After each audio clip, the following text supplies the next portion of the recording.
પ્રાણાયામ શીખવાડે છે અને કેટલું એમણે કષ્ટ વેઠ્યું છે કે આજ સુધી કોઈ સંતને વેઠ્યું. એમના પહેલા ગુરુ કેશવદાસ મહારાજ, અને કેશવદાસ એને બે છૂટી ગયો. 6 મહિના એ રડ્યા. એમના જીવનતંત્ર જોઈ લેજો.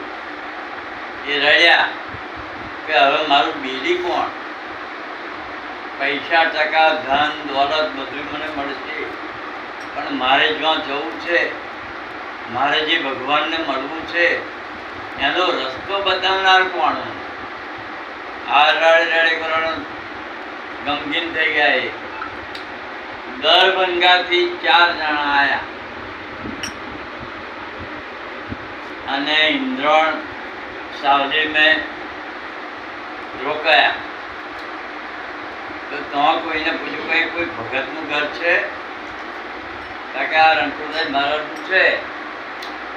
ત્યાં રોકાયા. એમને ત્યાં રાત્રે સત્સંગ કર્યો.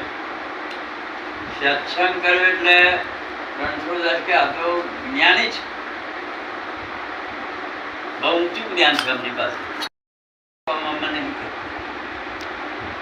દેશ આપવાનું કામ મારા ગુરુ કરે છે અને એ દરભંગા છે.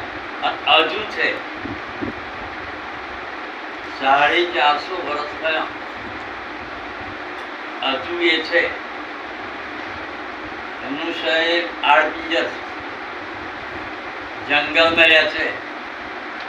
આવું બોલબાલા આવું બધું એ નહીં. એક આવો સામાન્ય આશ્રમ છે ગરજો, અને એની માં રહ્યા છે. એ આપણા બાપુ જઈને આવ્યા છે. એવી એ ફોટો ત્યાંથી મને મોકલાય દો પાછો. સારું, એ એડ્રેસ પાકું લીધું. પછી 1 મહિના 2 મહિના પછી કે ચાલો મારે જવું પડશે. એમની જોડે એમના હારો આવ્યા કે હાલો આપણે જઈએ. તે ગયા ત્યાં દરભંગા કરતા કરતા કરતા કરતા એક આશ્રમમાં ગયા. અવધૂત મહારાજ બેઠેલા. જઈને દંડવત પ્રણામ કર્યા. દંડવત પ્રણામ કરવાનું કારણ શું? આવું કેમ કરાવો છે? તમે દંડવત કરો